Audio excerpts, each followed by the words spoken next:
Nityanandam. Before we begin the Pratyaksha Paduka Puja, we request everyone to declare the following declarations with integrity and authenticity. If you agree to the following declarations, please say yes loudly. I authentically cognize, which is internally process, understand and declare the truth that the cosmic energy exists. I authentically cognize, which is internally process, understand and declare the truth that His Divine Holiness Swamiji is the Chinmaya Vigraha, the embodiment and the representation of that very cosmic energy.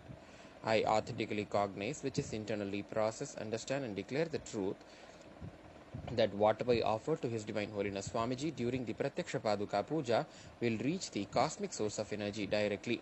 I authentically cognize, which is internally process, understand and declare the truth of Sohamasmi, that even when I worship, I am Him.